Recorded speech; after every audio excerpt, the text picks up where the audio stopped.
Hi, good afternoon or good morning, everyone. This is Jacqueline Stallard speaking. I'm actually in Pennsylvania today, but usually I am from my home in Washington, D.C. So it's so nice to see 62 of you here. And we hope you want to learn more about the Forest Literacy Framework because that's what we're going to be talking about. But if you want to learn more about facilitators, that's concurrent session B, and you can find a link for that in your email. So we won't be offended if you come and go, but we're here for an hour and 15 minutes. I have some lovely co-presenters that you'll be meeting in just I a don't minute. know if I should go to B. And Glenna, you are not on mute. So if you could do that for us, offer us that courtesy, that would be great. And we're going to get started with some outcomes here. So let me see if I can advance this. Here we go. So our session together will be successful when we do the following two things. We really try to identify and deliver on outcomes in all that we do with our PLT work, including our curriculum and our professional development as well. So it's really about beginning to integrate now this framework, now that we have it, into our professional development activities and offerings through beginning to understand it a little bit more, which we'll do today. And then the second one is really about telling people about it. It's about sharing it with people. Now that this framework exists, we're looking for your help to share it and figure out ways that we can go back to that bullet number one in terms of successful integration and implementation. So those are outcomes. I'm presenting this afternoon, but I'm not alone. This is our larger forest literacy framework team. So you'll get to meet Danica, who's just been on board for 1 month. She's a senior manager of education for Project Learning Tree Canada. So we've been doing lots of cross-border collaborations in just her 4 or 5 short weeks on staff. And of course, we're guided by Jess Kaknavicius, who's also based in Canada, but heading up all of our education work. The creation of our forest literacy framework also leaned greatly on our SFI colleagues. Just 3 of them are kind of given a shout out here, but we worked with some more people too. It's really a great way to pull in our expertise from all those different pillars of SFI work that Kathy talked about, with Nadine and her government relations and SIC relations for her SFI implementation committee. Outreach and work, and Darren with his intense biology background, he was able to help us with some of the science. And of course, you're getting to know more and more of Paul Robitaille and his connections to Indigenous and youth relations. So those are just some of the examples of how we work right here at home at SFI and continuing to be able to push out these new resources for the PLT network. And we wanted to start with a little bit of an engaging activity, kind of like a nice, good icebreaker, just like that you might do at your PLT in-person workshops, right? So we started with thinking about some forestry misconceptions. That's really how we started thinking about this whole forestry framework for learning. And we want to know what might be some of the most outrageous misconceptions about forestry or forest that you've had to address, whether it's a professional development workshop, whether it's a personal email, whether it's a conversation you had maybe with family and friends. So feel free to open the chat box and we'll see what some people say. Hopefully you can see it too. Cutting down trees is evil. That's the big one, right, Betsy? Michelle says trees provide all the oxygen on the planet. Very high quality logs go to the pulp mill, right? That every big tree is a very, very old and a very, very precious tree, right? That Oklahoma has no trees. Forests are only in rural areas. Again, Sue says that we hear time and time again, don't cut a tree down, cutting down trees is bad, right? We hear that time and time again. We don't need young forests, only preserve those old growth forests. They're coming in faster than I can even read them. Wow, I don't use forest products daily. That person must not go to the bathroom, right? That we cut down too many trees. We're scared of the forest. The trees only grow in rows.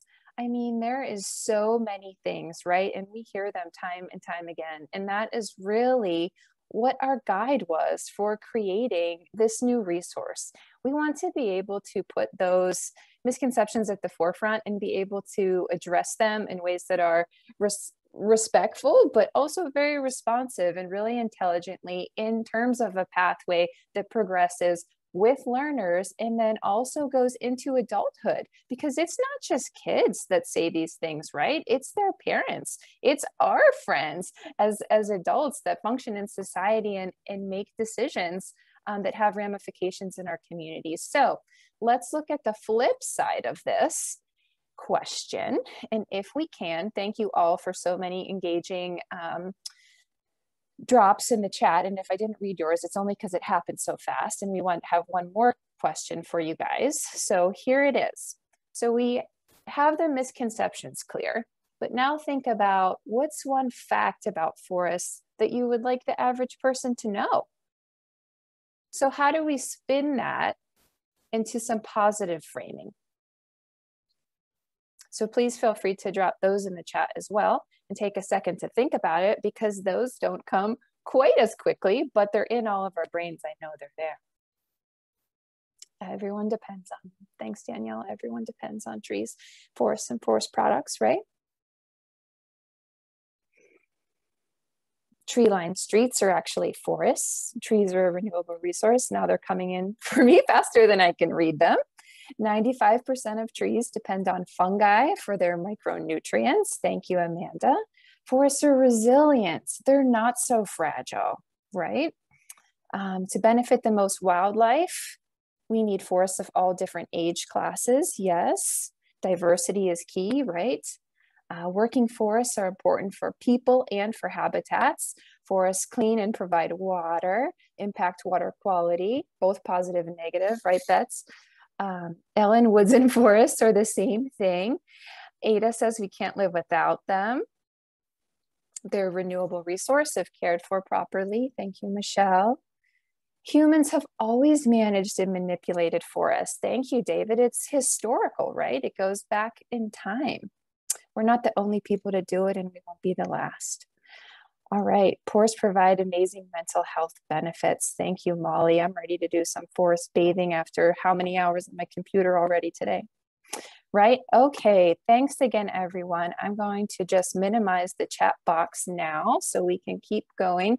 But again, we want to take these positive, these truths about forests and be able to weave them together into a framework that makes sense, that shows a logical learning progression, and that helps us teach about forests. And we know PLT does that. PLT has always done that. We've been guided by a conceptual framework that's broader, that's more fully encompassing of environmental education, and that's not going away. This is just another tool to really help us zoom in and focus on forests, which is really the heart of our program and a pathway to go to so many other conversations. So thanks everyone for your participation in our fact versus fiction. And I will try to go to the next slide. So within our forest literacy framework documents, one of the first few pages has this. And we don't have to go through them bullet by bullet because a lot of them came through in the chat. And these are things that you and I already know. That's why we're here. But it's being upfront about the things that forests do for us and why they're important. And so these are not necessarily the top 10, we wrote that there, but it's just a way to frame the conversation. Again, it's to make it positive, and it's to flip those misconceptions on their head and to be able to organize and talk about forests in a really regenerative way. So know that you have that right in the framework so that you're able to use that at events as a single sheet as well. It's a really nice fact sheet to use at events and different things like that. Again, why we need it, just setting the framework. I don't need to tell you guys this stuff, but we were able to come up with 6 or 8 bullets really to think about sustainability, right? That's where we are now, Sustainable Forestry Initiative. And it all goes back to forests being renewable and sustainable now and into the future. It's doing that language translation that we heard so much about on the keynote panel this morning, which was amazing. Kudos to all the presenters. I know we have some here. So it's to translate that complex forest mouthful language into age-appropriate concepts and terms that K-12 learners and their corresponding adults can really understand. It's about widening the network for forests. So not just to talk to our friends and people who already sing this song, right? It's to talk to a wider audience of people and really bring people into the net so that we can make other people as knowledgeable as we are about some of these essential concepts. It's to develop consistent messaging. And so while we have these answers and we have these questions, if we can use the same knowledge, the same terms, the same words to describe the situation over and over again, we'll only be more successful to the extent that we're able to do that. So again, not that you have to say it this way, but it's just providing that framework for you to get started. The more and more we can do that, the more successful we'll really be. And then the last bullet there is really about taking action. So that's where we all want to be in the end, right? We're all decision makers in our communities, but to be able to empower young people to take positive action on behalf of forests, to teach somebody else something, right? We find that students are learning these things in school and then they go home and tell their parents. And so that's just the first step, but what else can you do in communities to support improvement projects, to support citizen science, to get those tree-lined streets and those urban forests working for all of us. So now that we've laid that groundwork for you, wanted to take a minute to really say, this isn't just about PLT, this isn't just about SFI, it's actually bigger than that. We wanted to create a framework that works not only for our network here in the US, which we know our state network and our state coordinators, but to really think about expanding into Canada. We have our jobs programs and mentorship programs, really laying the groundwork with the PLT Canada program. You know, how can this framework work for them too? How can we have this bi-national resource so that we're all being guided by the same document? So they were also at the table when we were building this last year. And then of course, where would we be without our Forest Service partners who are also so gracefully, so kindly, very trustingly, you know, encouraging us and supporting us to do this work. And so we're going to hear from Susan in just a little bit here in her perspective. So no, it's not just us here with the PLT programs leading the charge. It's all of these people who are at the table. So you'll recognize some names, but some folks might be new to you.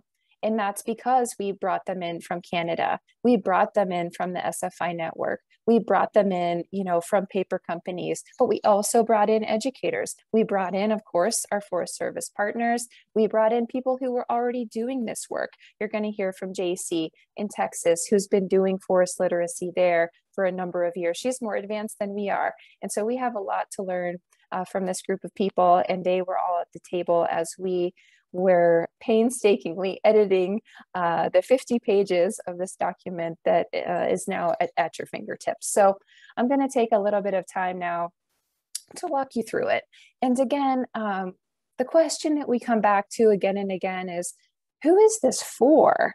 And while we know teachers and schools are kind of a no-brainer, that's where we go to often first with PLT materials in general, but it's about something bigger than that. So although we have the single framework document, we're looking at making unique toolkits and putting together different parts and pieces that will help us use this same framework to reach all of these different audiences. So thinking about forest landowners and managers and as a unique audience. Again, going back to the keynote this morning, it was so lovely that that was preceding this because it really goes hand in hand about knowing your audience and meeting people where they are. How can we put together different tools for them than what the teachers might use in the classroom?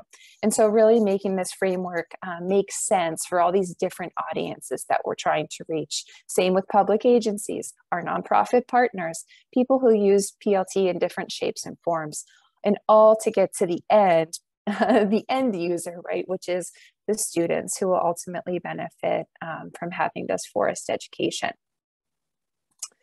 So I wanted to offer a little hike through the framework. It is organized into 4 themes, which you can see here is denoted by the 4 different colors that you'll see. Theme 1 is what is a forest? So start at the basics. Theme 2 is why do forests matter? Theme 3 is how do we sustain our forests? Again, really getting at that sustainability. And then theme 4 is the action part. What is our responsibility to forests? And so each of these 4 themes are then organized into sub-themes. Those sub-themes are then supported by your various concepts, which again get more complicated or extensive or complex is the term I'm looking for with age and time. So really building on each other, offering that learning progression. And we do offer bolded terms here to help folks who might not be so science-based really become familiar with some of the language that's in here, because we don't want to avoid it, but we don't want to be, condescending. We want to be respectful too. So we did include a glossary at the end of this volume, and we also have a new glossary online at the new K-8 guide website. So those are 2 resources that are available to you as well. And so each theme has a different number of sub-themes. They're all not equal. Some only have 2, but some have 4. And then same thing with the concepts. This one you can see here for theme 2 has 10 under the sub-theme A of environmental importance. But social importance might have more or less concepts than that. So it's not all equal. It's what we had to do to get the concepts in there that we wanted. But there is about 100 concepts in total. I added it up and I forget. It's not 100 exactly. It's like 98 or 102 or something. It's right around 100. And so that's where we get the 100 concepts when you add up all of the concepts within all of the sub-themes that are organized by our 4 themes. That is our forest literacy framework. Okay. And so then after we get through all that, there's kind of like a part 2 of the document. And it's, again, getting at that implementation. And Danica's going to talk more about what we're thinking for these extra tools that will build off of this. But to get started with that conversation, we've already done a few things. We've done 2 things. We've organized the concepts by grade level and by hot topic. So I'm going to start with grade level first, and we use the same grade bands that you'll see in other PLT materials in the new K-8 guide and then secondary. So we kind of, again, delineate those concepts by what's appropriate for K2 audiences, then your grades 3-5, then grade 6-8, and then of course high school. And then the last one that we'll talk about at the end is by hot topic. And I'll actually show you a screenshot of what that looks like and how we're going to organize talking about a theme instead of by grade level. So again, already thinking about how do we address different audiences and what they talk about. Maybe you want to talk about fire or climate change, and you might be speaking to a wide range of learners. It might be a community event. It might be at a nature center. So you're not getting that specific on concepts, but you want to know how to approach forests from this certain angle. So we're already beginning to think about that. To zoom in, again, we provide guidance like this for each of the grade bands, but I just wanted to show you what one looks like so we can have the opportunity to look at it together. It's about 3 pages for each of the grade bands. And the first one really offers some guiding questions all the way to the left there. You'll see that blue shaded box. So these are some really nice guiding questions that help organize the concepts and themes for this grade level using appropriate language and frame of reference, frame of mind. So then we have these charts, and we're thinking about building out these charts even more online, but this is just something to get you started, okay? We look at the concepts again, and you can connect to them by their themes. Their sub-themes have the letter, and then the third dot is the concept that supports the sub-theme and original theme. We've correlated them to subject areas, to topics, and to your core ideas. And so while you might adhere to NGSS or not, in Canada, they don't use NGSS, so we're looking at other frameworks for learning for correlation. But no matter what standard you use, maybe you're in Florida, so you don't use NGSS at all. And I'm just talking science standards here. There's other discipline areas that we talk about, other domains that you can connect to as well. But you can always go back to that core idea. So no matter what standard you use, you have that common language that can, again, connect to your unique benchmarks, whatever you need to do to know your audience, to talk to people where you are, and be able to make those connections on the content side for kids at that grade level. And so then we did provide some just guidance for NGSS here, and we're going to be building out more, like I said, online so that we can offer those, but know you can always come back to this core idea to really help you get to where you need to go. And then we provide examples. So of course we have lots of PLT content that can help you support teaching, of course, about these concepts, right? These essential concepts that are specific to the grade band that you might be interested in. So we just provide some suggestions here. So this is by no means everything. It's just a place to get started because again, we have this on our website now. It's live, anyone can find this. So it might be a way to introduce them to PLT if they've never heard of PLT before. So kind of referencing them back to resources that we have and things that they can help us get started. And then at the end of each suggestion, you'll see we might have a link to the PLT resource that it references. And then there's always a link back to the theme and the concept that this particular activity supports. So again, it's not done yet. This isn't, if you do these 8 things, it's not like all the work will be done, but it's a first step in beginning to build that forest literacy. And then at the very end, I think I have one more example here. If I can get the deck to advance, here we go. We have for some real world connections in a nice box that just shows you, this is our external connections to different citizen science programs that we know are out there, to different videos that we know are really exceptional, different projects that are underway to really think about taking action, what's happening in communities, to give those local examples. They might not be your local example, but to think about what you could do in your community to take action and support some of these educational concepts. That box is really nice and links to all kinds of great videos that can help support that conversation. So that's organized by grade level. Last for me is hot topics. It is looking at 5 different hot topic areas. So you can see we really zoom in on a single issue. So this one I just picked out of the 5 to show you is urban forests. And so we have a nice little paragraph that really lays the groundwork and the context for talking about urban forests in light of our framework. And then again, we have the core concepts at the bottom for, we delineate it by grade level, and then again connects to the theme and specific concepts that you can use to teach about urban forests. We also offer guiding questions in this area to get the conversation started.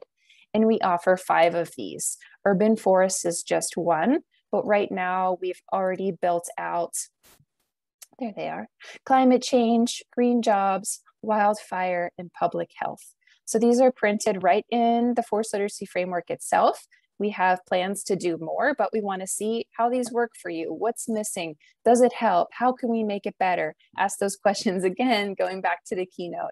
You like nature? How can we make it better for you? Right, Ada? You like forests? You like this framework? How can we make it better for you? This is something we designed, but tell us what's working and what's not. And you know what? We'll do it. So be sure to give us that feedback. I mentioned already that the Forest Literacy Framework is live on our website. You can drive to it at this link up here in the upper right-hand corner. We made a short link so that you can find it easily and share it. You can print it in publications. It's not going to change. It works as a redirect. So even if we update the PLT website, we can keep this short link and you can download it today. So it really offers, again, much shorter introduction than what I offered today, and you can download it right now. You can share it and you can tell people about it. And this is just really the first step today. So be sure to jot down that website. Of course, we'll be sharing this deck in the proceedings and everything else. Feel free to use these slides, this hike through the guide to be able to communicate to your constituents, to your stakeholders, you know, why we're doing this and be able to share it with others. So with that, I am going to introduce Danica. And again, just emphasize that we are working hands in hand with PLT Canada to roll this out. The PLT conference is just really the first step, and we're planning other smaller events and other toolkits and other packages that we can put together to really share this with more people. But of course, we wanted to start with sharing it with you. And so thanks for listening to a little introduction. And with that, I'm going to turn the mic over to Danica, and I can keep driving the slides for Danica and our guest speakers. So just let me know when to advance, and I'm happy to do that for you. So Danica, feel free to take it away and start with introducing yourself. Awesome, thank you so much. I'm really excited to be here, starting in the role of Senior Education Manager and kind of jumping into this amazing framework and all the great work that Jackie has just highlighted at the beginning here.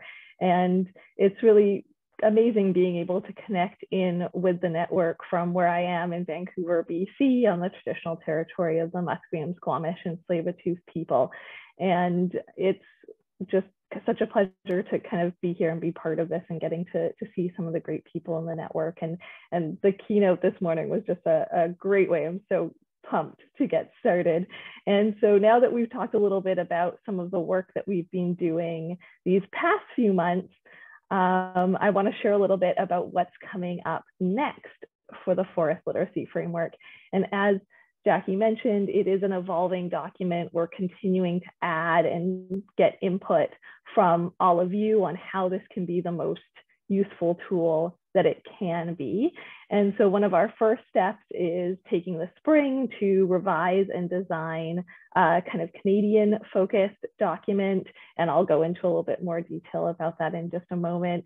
And then as we head into the summer, we're going to be making that kind of North American contextualized framework available, as well as having those digital resources, because as we're so spread out and remote, we don't know exactly when we'll be back in action in person. Those digital copies are really the main focus. And as we head into the school year in the fall, we're going to be celebrating and promoting that revised framework for those different audiences. One of our deadlines or goals is to be able to really celebrate during National Forest Week in September.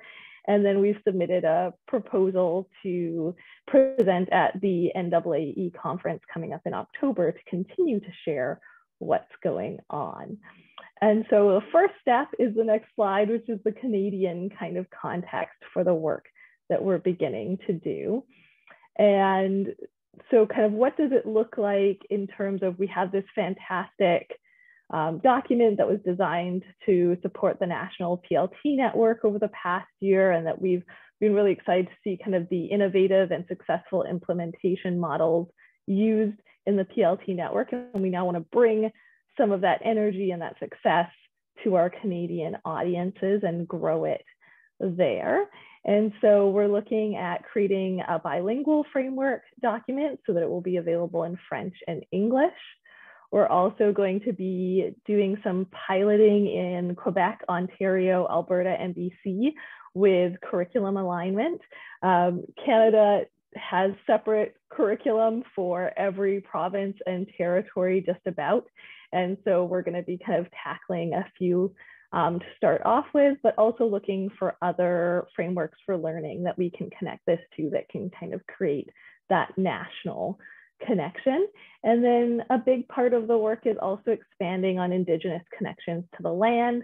We're going to be doing that by celebrating Indigenous voices in green jobs, adding a new 6th hot topic on Indigenous connections to the land, as well as continuing to add more guiding questions that relate back to those Indigenous connections. And I definitely love the question coming in about having a Spanish version as well. And that's definitely something we want to do to make it accessible to as many people as possible. So in addition to the Canadian alignment, what's wonderful about the framework is also connecting to global goals and initiatives. This is really creating that language that everyone can speak to. And so looking at some of the upcoming global initiatives, including even just this Saturday, the Biodiversity Day is coming up with the Convention on Biological Diversity. We're connecting to all sorts of different celebratory goals and connections, including the Sustainable Development Goals. And that's our big focus coming up is that we want to make sure that we're highlighting that blueprint, that framework that already exists. And so headed into that next slide, we already have some great alignment with the United Nations 17th Sustainable Development Goals.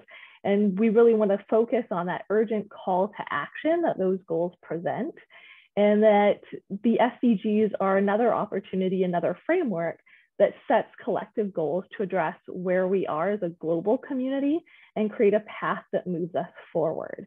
And so by aligning and continuing to build alignment with the forest literacy framework, we're connecting to how those SDGs have already been adopted by school boards and youth service agencies and governments across North America, and kind of amplifying that work, that if we're all working towards these collective goals and taking action, the more successful we'll be in making those connections. And I think I really loved the statement from Jasmine this morning saying, you know, if you're a forester, does that mean I can be a forester too? And that's really what we want to use this framework towards, is making sure that it's accessible and that everyone can see themselves connecting and how they fit into forest literacy. And so then the next piece of kind of looking at additional frameworks to support the learning and connection is that we want to look at social and emotional learning. And again, that connects back to Jess's introduction this morning, thinking about skills development, and that we know that the forest literacy framework is truly interdisciplinary. It has connections to science, social studies, mathematics, health, business, and many other subjects.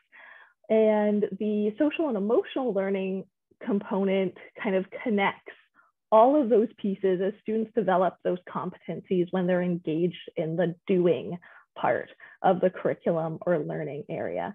And so social and emotional learning is a binational pedagogy that, again, we can connect the forest literacy framework to and provide explicit opportunities and lessons for more kind of thorough understanding of diverse perspectives, and really focusing on that connection piece, that not only are we connected to it in learning and understanding kind of the biology and ecology and economy of forests, but also, taking that moment to take a deep breath, to go forest bathing and understand just how much of a benefit that has on our lives and how we can protect these beautiful spaces and connection points.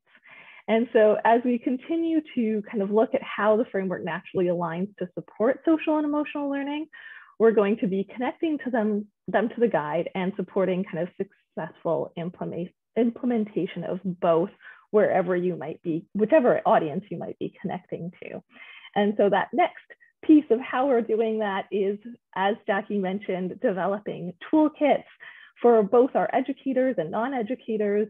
We want to make sure that this framework is developed with key concepts that cover forests, not only for the K-12 curriculum, but no matter kind of what initiative you're part of. And so we know a big part of that is continuing to kind of build those connection points and resources. And so we know that by working on these toolkits, we can continue to dig deeper into engaging content for your audiences. And we're going to be looking for insights on what kind of toolkits you would be looking for, as well as continuing to connect to those great PLT resources with those hands-on lessons to explore the key messages about forests. And so, of course, we hope that you continue to be part of this conversation. And so some places that you can look for where to see the framework next is coming up at a few different conferences. We had the pleasure of presenting an SIC session at the conference, the SFI conference last week. We're excited to be presenting a session at the Partners in Community Forestry Conference, as well as I mentioned, we have that proposal in to present at NAAE in October. And so we're really looking forward to connecting and addressing these different pathways for people to make informed decisions and connect to the framework and really see how it can help support all the work that you're doing. And so now that you've seen a little bit about what's coming up next, we're excited to kind of open it up to any questions. I saw some great engagement and questions already coming in through the chat. And so if you want to type it into the chat, we'll keep an eye out there. Or if you do go to your reaction section, you can always raise your hand if you feel more comfortable asking on mic. So we'll just take a couple of minutes for that if there's any burning questions, and then we'll be really excited to introduce our next speakers.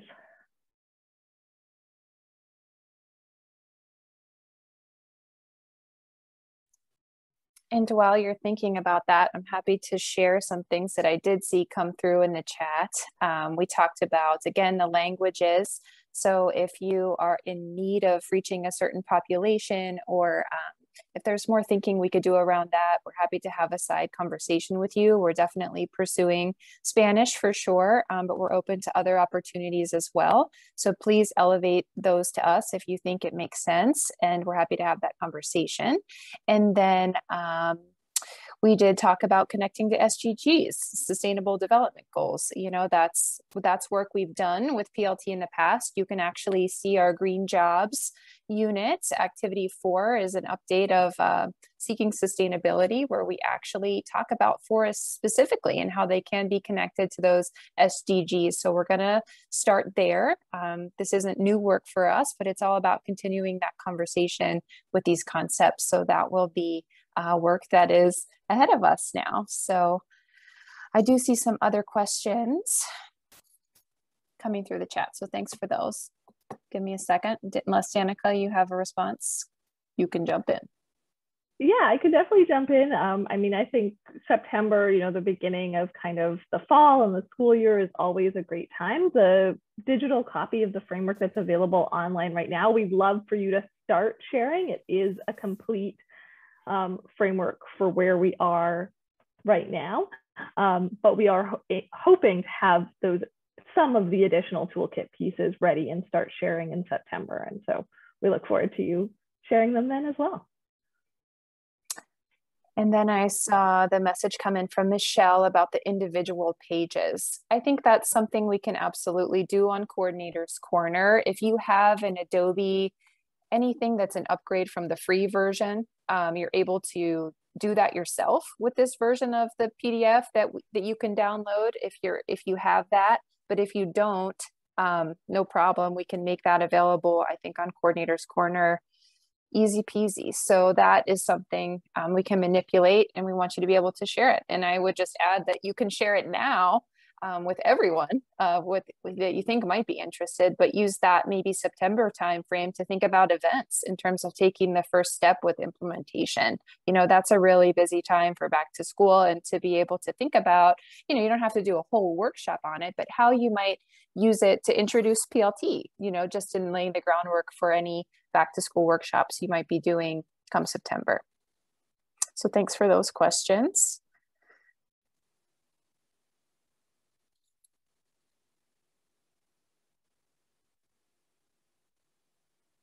Molly has a specific Forest Service question, and I'm going to ask Susan to read that one and offer some more guidance around that in her remarks, because she's going to be addressing us all in just a second. I have something I could say around that, but I'm going to let Susan answer that first from her perspective. So just remind us, Molly, if we might forget about that, to come back to it at the end, because we are going to have time to answer large group questions again after our guest speakers share some words with us as well.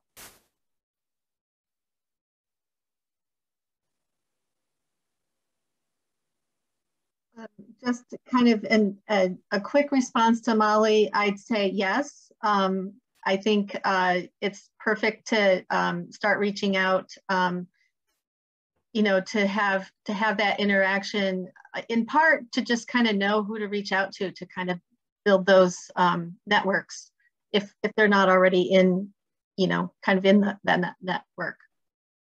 And I'll get to a little more when I talk.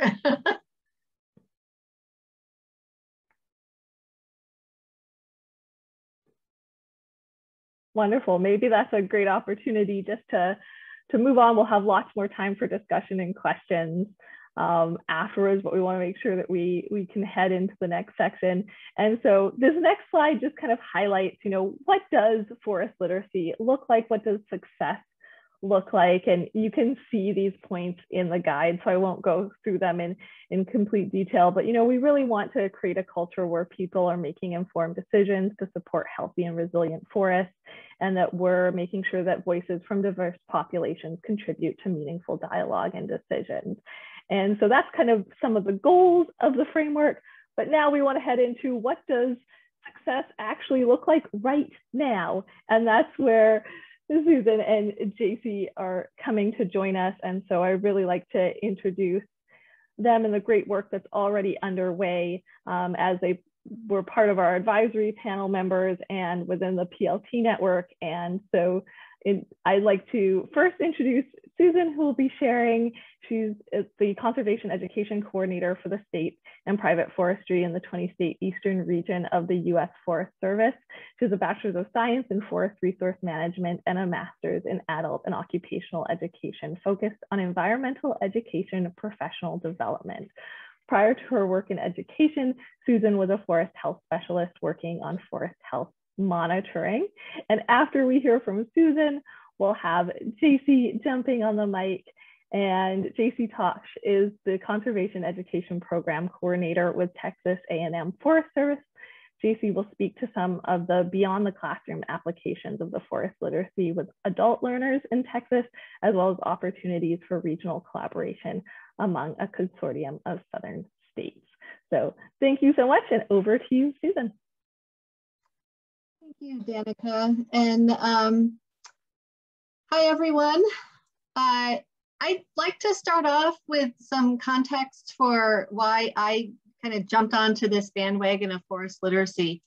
And it goes back to really how I got involved with PLT in the first place. When I was doing field work, I'd meet people, they'd ask what I was doing, and our conversation could end up with me explaining something I would have thought they'd already know, like trees are living things, and what that means when trees are living things. So, there's some context there. And also in, professional forestry meetings, I've heard so many times, no one knows what we do.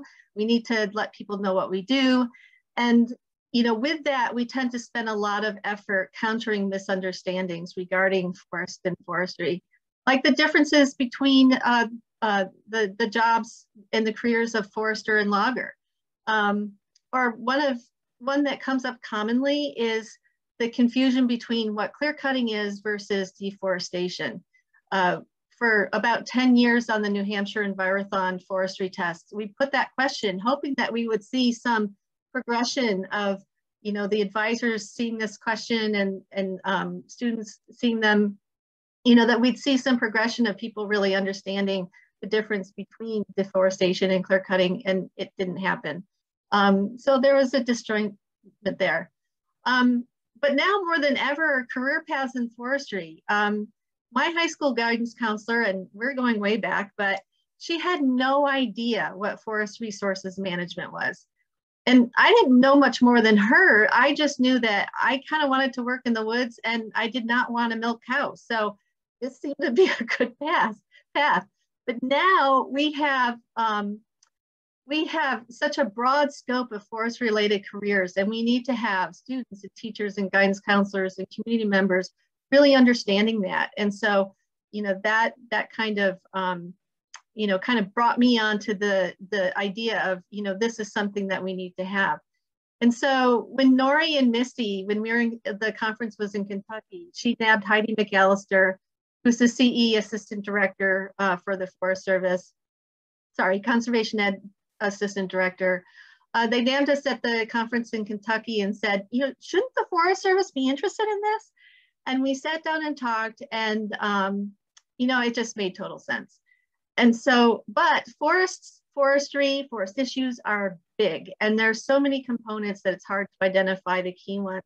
And so this literacy plan is a way for us to organize that. Someone earlier in the chat during the panel discussion mentioned we don't need to tell people everything we know. And and I just wanted to get to, this gets to that, what do they need to know? So next slide.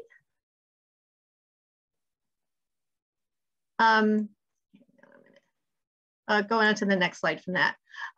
So the Forest Service piece of this, the agency piece. And a couple things I'd like to note. I see Tennille and Amchat, Tennille Bustum, our Director for Conservation Ed, and Amchat Edwards are in this session. I just want to give a shout out to them because our partnership with PLT in establishing this would not have happened without their commitment to this. And I'd also like to note that the forest literacy effort has been a grassroots effort. It started with Wisconsin's LEAF program framework. Oregon OFRI picked that up and built off of that. And then later you'll hear about what Texas has been doing from JC and expanding on those efforts. So the Forest Service is relatively new to the game. We're still ramping up on how we're going to use this. But we are working on a new conservation education strategy.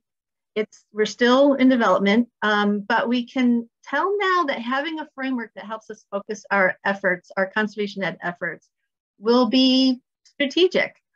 And at the agency level, while the mantra that no one knows what we do might not be as strong for the Forest Service as it is for the forestry community as a whole, I would say that many don't know all that we do.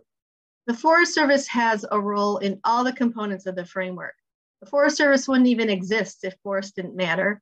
Our Forest Inventory and Analysis Unit literally defines what a forest is, and sustaining forests is our responsibility. So we want to share this framework across the agency, across all of our mission areas: research, state and private forestry, national forest systems, and international forestry. All Forest Service programs, we hope, would be able to see where they are in the framework and how they can engage with the public, with students and teachers and others doing conservation ed efforts. And to me, there's a couple of paths we can take on this. The framework can help our natural resource folks see where their work fits in the larger scheme of forest literacy. And the resources that are developed around that, correlating to curriculum, identifying grades and age levels, gives our foresters and other natural resource professionals the tools to help them be successful in their education efforts. And for educators, correlating the framework to their needs gives them the resources and tools to teach about forests in a relevant way to meet their standards, but also making it relevant to their students in their communities or wherever they are learning. And then it's a way to, like we're doing today, bring everybody together to kind of rally around this idea, and enhance, and it can also enhance and build partnerships towards our common goal of forest literacy. So the next slide. I work at a regional level. I work in the eastern region of the Forest Service, which is 20 states. But the same goes at the regional level. We are just getting started. And in our region, we've been, because I've been involved a little bit, we've been thinking about this a little bit. And we've also worked across our mission areas for years with research, the National Forest System, and I work in state and private forestry. And as a whole, we've been a little bit disjointed in our efforts. We haven't had something like the framework to really kind of focus in and help us identify where we need to be working.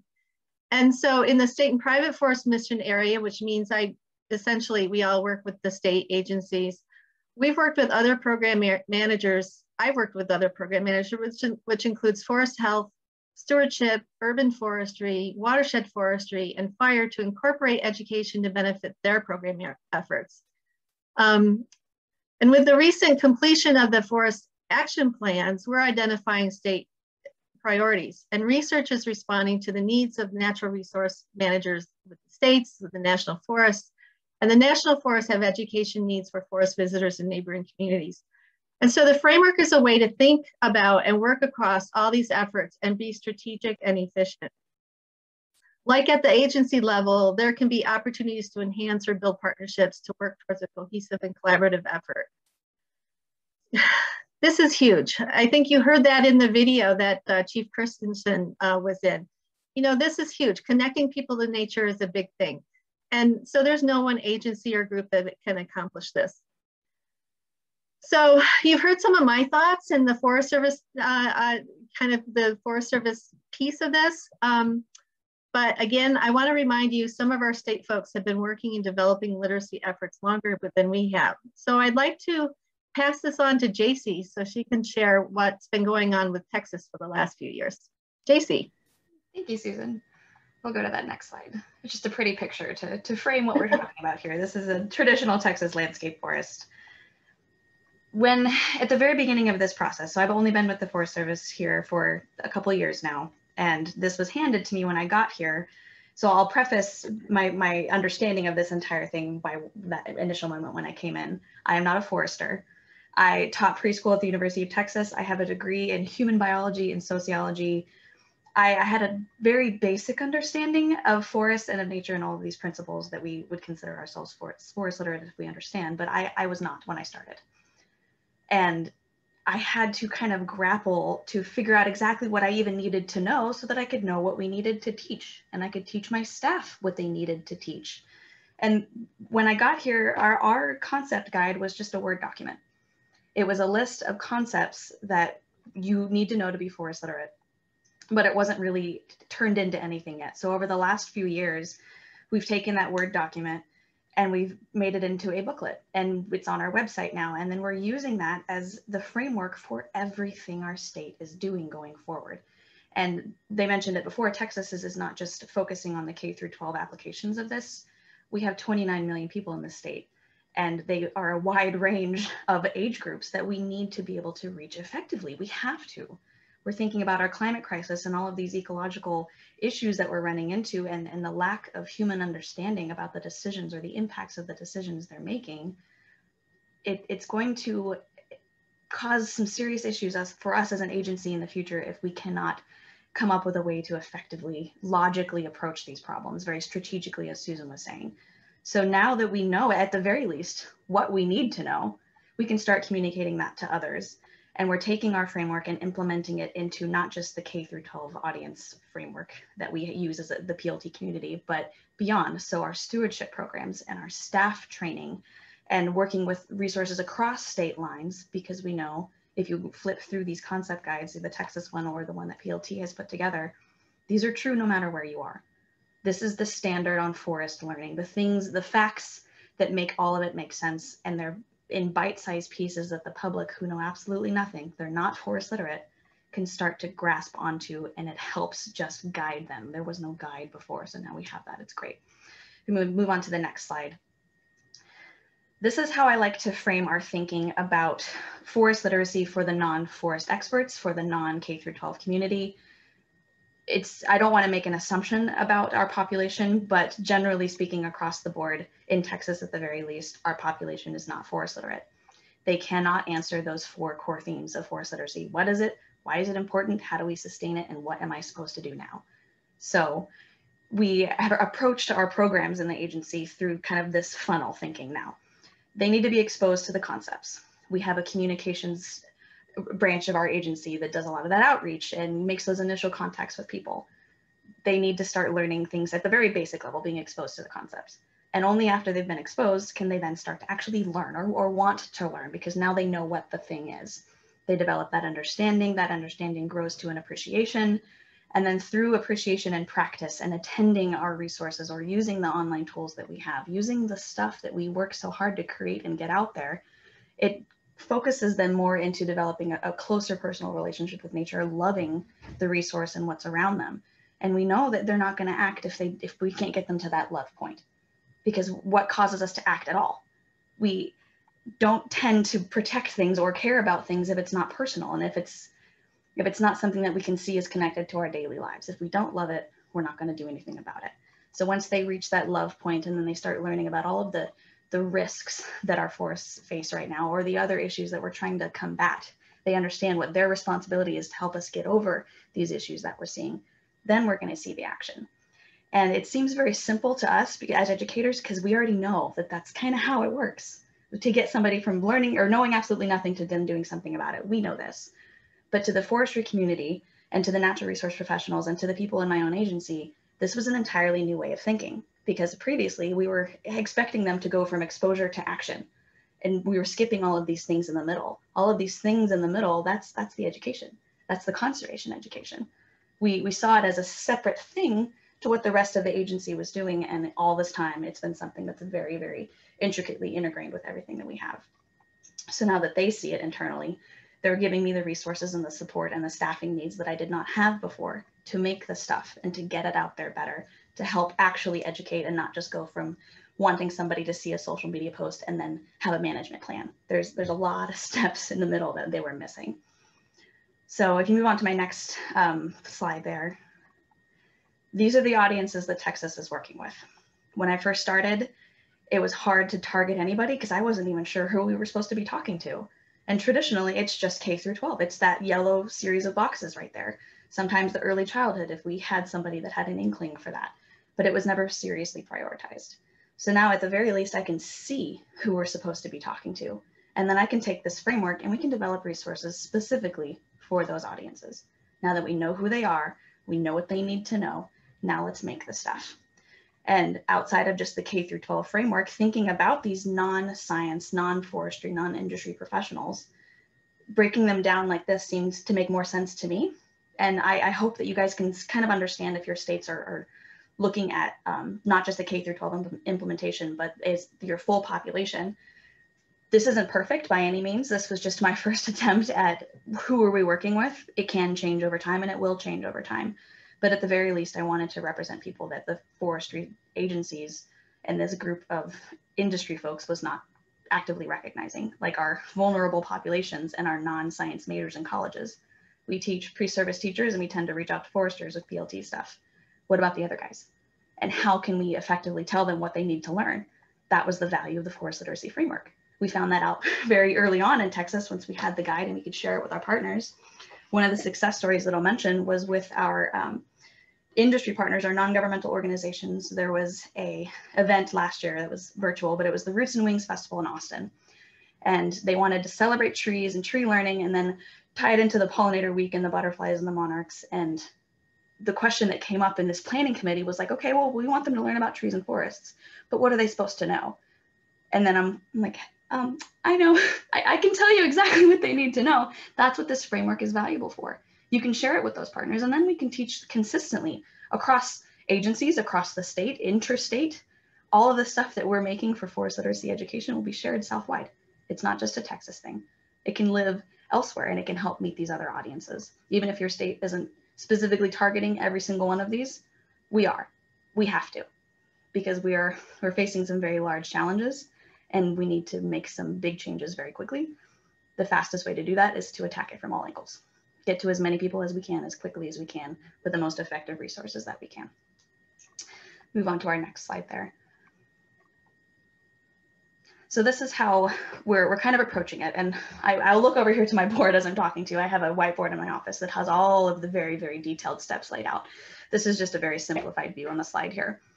We started with a lot of questions. What are we supposed to teach? What are our staff supposed to know? How do we get these concepts in front of audiences, our non-traditional audiences? Who are those non-traditional audiences? Lots of questions. Once we had the concept guide at the very least, we could point to the things they need to know. Now we know what we need to know. They can start self-assessing and knowing what they don't know so they can continue learning. And then the next step that we are on now that we have the concept guide and that's created is looking at our audience matrices. This is the project that the step we're on right now. We have finished the K through 3rd grade audiences and we are now on to 4th through 5th. Essentially what this was taking the concept guide and breaking it down to age specific information and levels, what they're capable of understanding in the terms that they need to understand it in. And the PLT framework does this amazingly. And Texas took that concept and then now we're doing it in the Texas version across the South because our alignments are a little different. But then breaking it down into the words that they're used to hearing at the 2nd grade level and how those concepts are most effective. They don't need to know everything, but we can outline specifically what those are. And then not only what the concepts are, but the inquiry and the action pieces. So what questions do we need to ask them? What kinds of probing activities can we get them to participate in? And then the resources and technology that go along with that. So what PLT lessons align to this concept that a teacher can use? What are the other external resources? What are the PLT or the Project Wild resources or all the other curriculum sets that we work with? How can we answer these questions? And the biggest benefit that came out of doing this was seeing the gaps. So now that we have these matrices and we know which lessons are teaching which concepts, and we've scoured the internet to be able to put that together, we see the holes. We don't have a concept that teaches, or an activity that teaches this concept to this age group. Now we know what we need. And through the continued work that I'm doing with the rest of the Southern states and through the grants that we've received, we can start to fill in those gaps. And that's that next portion, is the content development, the gap filling, and creating those audience specific resources. So thinking back to our audiences and who we have, you can't target all of them at the same time. You have to pick a few key ones and then build on it. So the ones that we are thinking first, we're starting with our K through 12, at the very least, we'll hit those, moving into our collegiate audiences groups, and then hitting our education partners like the PTAs and the administrators and the ones that are making the decisions. And then as we grow and I have more hands and more people that are thinking in other program areas, then we can make resources for those guys, the natural resource professionals, our landowners, our new and small acreage landowners are a completely different audience than our legacy landowners. So now that we know that, and then we can start to nail down what they need to know, or what they know already. And then we can provide resources that are more tailored and targeted, it's strategic, and then we grow. We continue to move forward and share it with others and change as we need to, and help our networks, not just at the agency level and not just within PLT, but our nature centers and our zoos and all of our partners out there that are talking about forests that may not be at the level that we need them to be. There are a reason that misconceptions exist. And even within our state, we've noticed that even some of our partners don't fully understand. They're not forest literate, but they're teaching people about forests. And that's not that it should be scary, but I want to give them as many resources as we can so that we're not hurting each other. We're all on the same level and we're teaching the same things across the state lines, across national lines even, because this may be the most important thing we ever do. Talking about a human's understanding of a resource. You cannot be forest literate and you cannot make the decisions that you need to make unless you understand those 4 themes. So creating as many resources as we can, and I have a very, very long list of our developmental goals and the things that are in the works right now, including for online forest literacy learning. So a portal you can enter and go theme by theme, videos, on-demand learning platforms, webinar packages for different audiences, including to our state foresters and our PTAs and our education professionals out there that don't know that this thing exists yet. It's a very, very long list. I'm happy to share with you the specifics of what is in development right now and then what's coming from Texas. But again, all of those resources are being shared across the South because we didn't necessarily have the capacity in the Southern United States and even in my state at first to produce these things. And we didn't have the priority from our state foresters or our leadership to be able to do that. Conservation education is evolving. And this is helping us elevate our platform and know exactly what we need to do now. Once we can communicate exactly what needs to be done, then we can advocate for the support to be able to do that. And I think Mo and Chelsea and Matt and Ellen can attest to this. We are the 5 state coordinators in the South. We needed more hands and we needed to be able to share resources more effectively. This helps us do that. I see a question here from Terry about the process and evolution of how this became a key priority for our state forester and advice for the other states. So I was very fortunate when I came on that we have Tom August, who is a notorious advocate for conservation ed and education in general. And he has been my hammer in this process. He told me from day one that this is his priority. And there was never any question of ifs, ands, or buts. It's not just a K through 12 thing. This is a birth to grave, resources for everybody kind of plan. And through the conversations that he has with the other state foresters, he's made some headway in getting some other folks across the South on board with just the idea and that conservation ed is something that's integrated into everything we do and that it is important. As far as convincing your state forester, if they're not aware already, the easiest way I think to show the success of this kind of framework is they're not educators, right? We're foresters. They don't understand the process of the learning progression of being able to hop from absolutely knowing nothing to an action. And they're very concerned with the actions. They're looking for the stewardship. They're looking for the BMP implementation. All of these forestry principles that our agencies are built on, that's what we want them to do. And this framework is not just for kids. Like, they don't have to wait to see these impacts. These things can be implemented at every level. And the success that I found with Tom being an advocate, and then on the other side of our agency is all the fire and the emergency response or mitigation work that we do. That side of the agency, technically speaking, was not forest literate either. They didn't know what they didn't know about the things that the forest resource development side of our agency did. But those are people that I rely on for education. So I had to get them up to speed very quickly. And if you want to have that kind of impact fast enough, you need an entire agency to do it. If you're looking more toward that angle, that's a great in for your state foresters, is how to integrate the other staff, get them up to speed first, and then you can start to share this with your public.